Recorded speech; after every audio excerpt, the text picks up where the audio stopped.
All right, let's kick things off with a genuinely mind-blowing idea.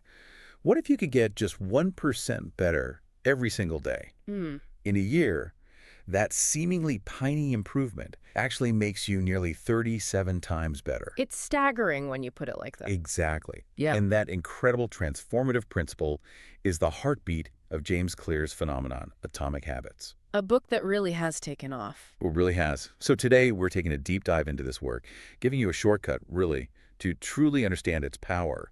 And this isn't just, another self-help book. No, definitely. It's more like a meticulously crafted manual, all about building systems, shaping identity, and designing your environment for success. It goes way beyond just fleeting motivation or abstract goals. You're right. We're going to pull out the most vital core insights, showing you how small, consistent actions like compound interest for your habits can lead to extraordinary, lasting results in your life. And what's truly foundational here, I think, is how Clear structures his entire approach. It's built around 4 remarkably simple yet profoundly effective laws of behavior change. The 4 laws, yes. Make it obvious, make it attractive, make it easy, and make it satisfying. Okay. So we'll first lay out the foundational concepts that underpin everything, Mhm. and then we'll systematically unpack each of these laws, providing practical, science-backed strategies you can apply immediately, like right away to your own routines. Okay, let's start with that core idea. The concept of compound growth, applied not just to money, but to our daily actions. It's truly captivating, isn't it? It really is. It makes you think differently about every small effort. Yeah. How does Clear illustrate these atomic habits working their magic, like in real-world scenarios? Yeah, it's a powerful metaphor, right? Just like a small investment can multiply over decades. These minor habits, good and bad, they accumulate. Often silently, you don't even notice until they yield massive results. That 1% daily improvement you mentioned, that isn't just theoretical. It's a pathway to, well, exponential growth. Right. And the reverse is also true. A consistent 1% daily decline. That can lead to significant failure over time. Clear vividly illustrates this with the British cycling team. It's a great example. Oh, yeah, I remember reading about that. They didn't achieve Olympic gold by finding, one single grand solution. They became world beaters by relentlessly identifying and improving every single tiny detail. Everything. Everything, from the bike seats to the massage gels, even the recovery pillows. Each seemingly insignificant adjustment, when you add them all up, transformed their entire performance system. Wow. It shifted their focus from these singular monumental changes to an ongoing process of marginal gains. Small improvements everywhere. So it's not just about what you do, Yeah. but critically about who you become. This mindset shift that feels like one of the most powerful ideas in the book, maybe often overlooked. Oh, absolutely. It's not just a subtle shift. It's profound. It's the realization that you're actually building your self-concept with every small choice you make. Building your self-concept. Exactly. Clear argues that if you keep focusing only on the outcome, like, I want to lose 10 pounds, you're often battling against your own internal narrative, against who you currently believe yourself to be. Right, you're fighting yourself. Precisely. But when you anchor it to identity, I am an athlete or I am a disciplined writer, then your actions become an affirmation, not a struggle. Oh, yeah. Every time you lace up your running shoes, you're casting a vote, as he puts it, for the kind of person you want to become. Vote. I like that. It reframes the entire effort, doesn't it? Moving from what do I want to achieve to who do I want to become and what would that person do today? That's the real lasting leverage. It aligns your actions with your deepest sense of self. Okay, that makes a lot of sense. Yeah. Now, before we dive into those 4 laws, Clear gives us this foundational framework. It's like the operating system for our behavior, right? What is this habit loop that sets the stage for everything else? Right, the habit loop. This is Clear's map for all human behavior, good or bad habits, it doesn't matter. It's a 4-step process. Cue, craving, response, reward. Cue, craving, response, reward. Okay, let's break it down. The cue is the trigger. It's the signal that tells your brain, hey, an opportunity for a reward is nearby. Could be seeing a cookie, a phone notification, a specific time of day, even just feeling bored. Right. That cue then generates a craving. That's the motivational force, the desire, the anticipation of a benefit. It's not really about the cookie itself, but the feeling of satisfaction it promises. The feeling. Then comes the response. That's the actual habit you perform. Right. Eating the cookie, checking your phone, going for a run, whatever it is. Got it. And crucially, the reward. That's the satisfying feeling or outcome that teaches your brain, okay, this pattern It's worth remembering. Repeat this. So the loop reinforces itself. Exactly. Think of it like this. Your phone vibrates. That's the cue. You crave to know who messaged you. Craving. You pick up your phone and open the app. Response. And then the satisfying feeling of connection or just knowing what's happening. Reward that reinforces the entire loop. Makes sense. Understanding each stage is vital because it shows us exactly where we can intervene to consciously design or redesign our habits. Okay, great foundation. So with that understanding of the habit loop anchoring us, let's dive right into how Clear suggests we actually engineer these changes. The first law, make it obvious. It sounds simple, but really, how many of our daily habits are we even conscious of? It feels like a lot fly under the radar. Oh, completely. It's deceptively simple, this law, but incredibly powerful. Our brains are constantly scanning the environment, picking up cues, often unconsciously. Right. Guiding our behavior without us even realizing it half the time. Habits begin with awareness. So to change them, you must first identify them. How do you do that? Well, Clear suggests something called a habit scorecard. You literally write down everything you do throughout a typical day. Everything. Yeah, just list it out. You might be quite surprised to see how many seemingly insignificant actions are actually consistent habits. Some helping you, some, well, hurting you. I could see that being eye-opening. Definitely. And the book powerfully argues that motivation, it's kind of overrated. Really? Yeah, our environment often matters much more than willpower. Simple example. Just putting a water bottle on your desk makes you drink more water. Why? The cue is right there staring at you. Obvious. Okay. Clear points out that people we think of as having strong willpower aren't necessarily resisting temptation more fiercely. Often they've just engineered their environment. So the cues for bad habits are basically invisible, or the cues for good habits are unavoidable. They design their surroundings for success. Less fighting, more designing. That emphasis on environment is really key then, isn't it? So if someone listening wants to establish a new habit, let's say getting up earlier to meditate, how do they effectively use their environment to actually start that habit, not just think about it? Right, good question. This is where implementation intentions come in. They're incredibly effective because they're specific. Implementation intentions. Oh yeah, it's basically a precise plan for when and where a habit will occur. The formula is simple. I will behavior at time in location. Okay. So for a meditator, instead of just a vague goal like, I'll meditate more, they'd create an implementation intention. I will meditate for 10 minutes at 6:30 a.m. in my living room. Very specific. Exactly. That specificity removes the guesswork. Yeah. It makes the cue explicit and obvious, and it tells your brain exactly when and where to perform the habit. It's like setting an appointment with yourself. It just reduces the mental energy needed to get started. Makes it easier to just do it. Precisely. Okay, so once a habit is obvious, how do we make it something we actually want to do? Something that feels genuinely appealing? This brings us to the second law. Make it attractive. Yes, make it attractive. This law really taps into our brain's reward system, particularly dopamine. Dopamine isn't just about pleasure itself, it's largely about the anticipation of pleasure.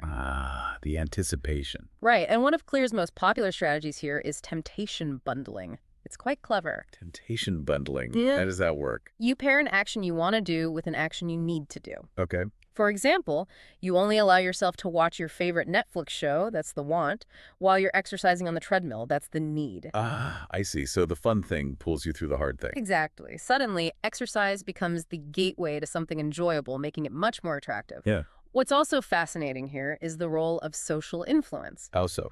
Well, we are inherently social creatures, right? Our habits are deeply shaped by the people around us. Clear says we tend to imitate the habits of three main groups. 3 groups. Yeah. The close ones, like family and friends. The many, our culture, a community. And the powerful, people we admire or see as having high status. That makes sense. So if you want to make a habit attractive, one powerful way is to surround yourself with people who already embody that habit. Or find a community where your desired behavior is just the norm. It leverages our innate desire for belonging and acceptance. Okay, that's powerful. Now, what about those stubborn bad habits, the ones we desperately want to break? How do we use this same principle to make them unattractive, almost repulsive? Great question. To dismantle bad habits, you essentially reverse the process. you need to make them unattractive. Mm-hmm. One powerful technique is reframing how you think about them. Reframing. Yeah. Instead of viewing a necessary but difficult task as an obligation, like, oh, I have to wake up early for this workout, you reframe it as an opportunity. I get to build strength and energy for my day. The get to versus have to. Exactly. That subtle mindset shift changes your perception of the habit. It can significantly reduce that internal resistance you feel. Another approach is to really focus on the negative consequences. How does that work? If checking social media endlessly is your bad habit, you could mentally list all the downsides, the lost time, the comparison trap, the anxiety it causes, every single time you feel the urge. By actively focusing on the true costs, you make the craving itself less appealing over time. You diminish its allure. Make the downsides more salient. Got it. Okay, so we've made it obvious, we've made it attractive. Now for the third law, make it easy. This seems crucial. We all want to avoid procrastination, right? Yeah. How do we simplify habits so effectively that they become almost effortless? Yeah, make it easy is fundamental. The core idea here is all about repetition over perfection and critically reducing friction. Friction. Clear emphasizes a key distinction. Yeah. Motion versus action. Motion is planning, researching, learning about the habit. Action is actually doing it. Okay. Big difference. Huge difference. We often get stuck in motion because it feels productive, but it doesn't produce results. We need action. Habits form best when they're easy, so the goal is to reduce the friction for good habits. Like a study. Like, if you want to play guitar more, don't keep it in its case in the closet. Leave it out in the living room, visible, ready to pick up. That reduces friction. Right. And conversely, you want to increase friction for bad habits. If you want to eat less junk food, don't keep it on the counter. Store it somewhere hard to reach, or better yet, just don't buy it in the first place. Make it inconvenient. Makes sense. Increase the steps. Exactly. And a profoundly effective strategy he talks about is the 2-minute rule. A 2-minute rule. Any new habit should take less than 2 minutes to start. Not the whole habit, just the very beginning. Okay.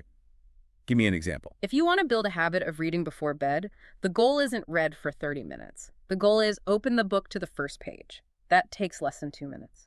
If you want to start running, the goal is put on your running shoes. Let's get started. Precisely. The idea is to master the art of showing up.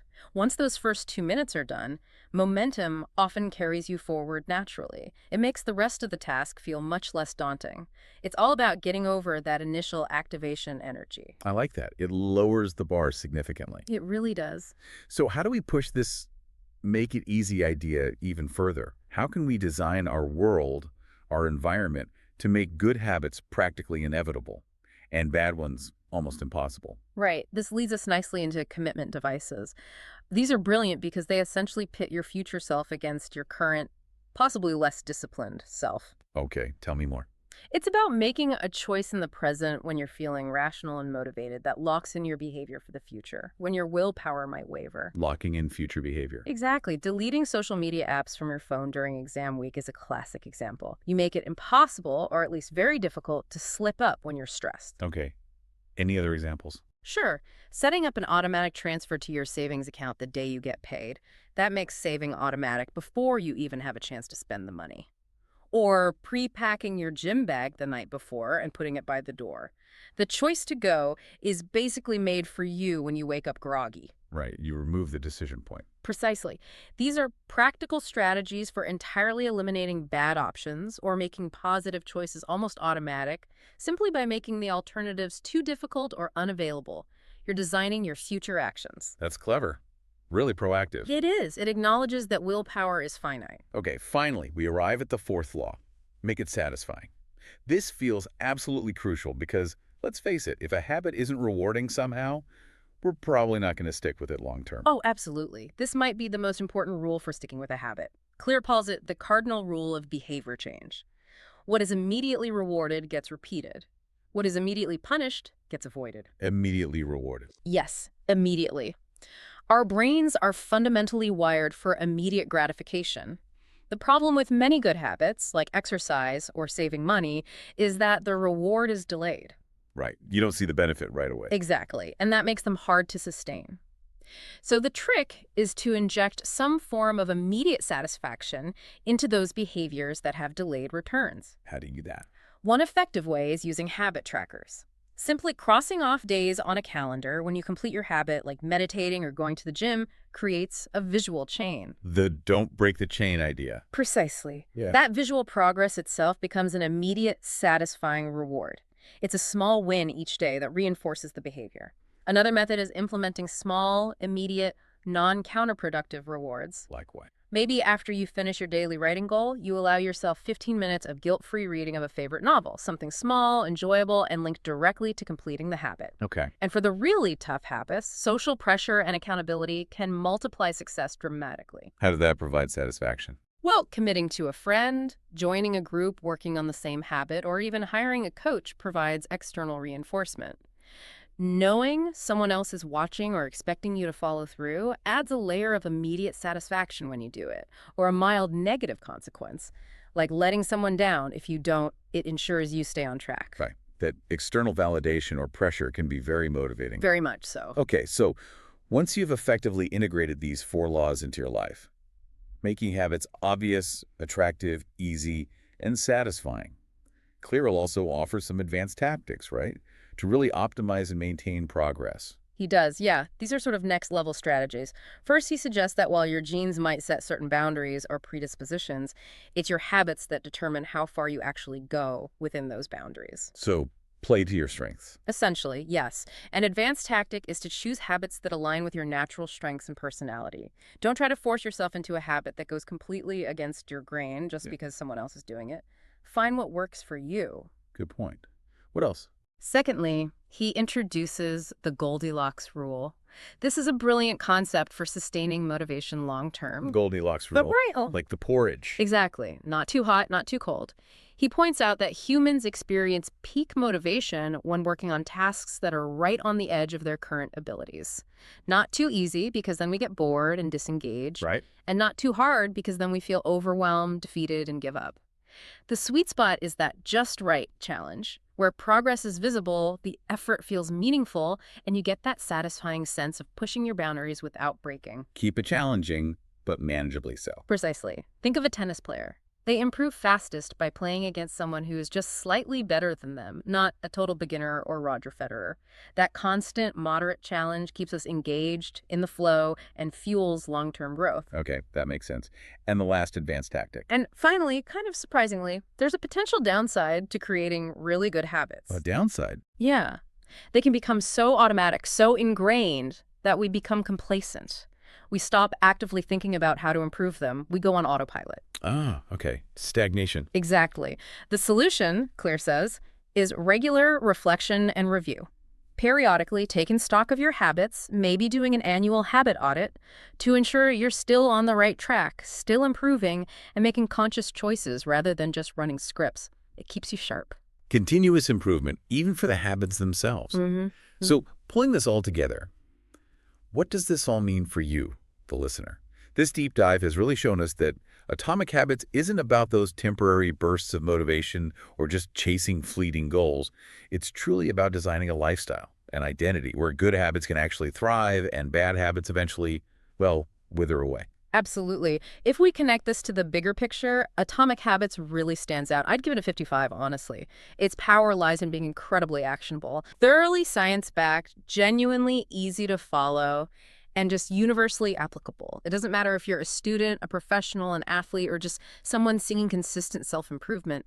These principles resonate. Yeah, they feel very adaptable. They are. Now, it's probably not for those looking for overnight results or some kind of magic bullet quick fix. Definitely not. But it is for those committed to the process, committed to becoming the type of person who naturally achieves their goals through these consistent small changes, building that desired identity one vote at a time like we talked about. It's really about building a system for success, not just setting a goal and hoping for the best. Well said. A system, not just a goal. Yeah. Okay, that wraps up our deep dive into Atomic Habits. We really hope you found these core insights and actionable strategies incredibly valuable for your own journey. Thank you so much for joining us today. Thanks for listening. And as you go about your day, maybe consider this. Which small, consistent action can you start today? Which vote can you cast for the person you want to become? And maybe think about how you might apply just one of the 4 laws. Make it obvious, make it attractive, make it easy, or make it satisfying to make that new habit stick, making it less about sheer willpower and more about smart, intentional design.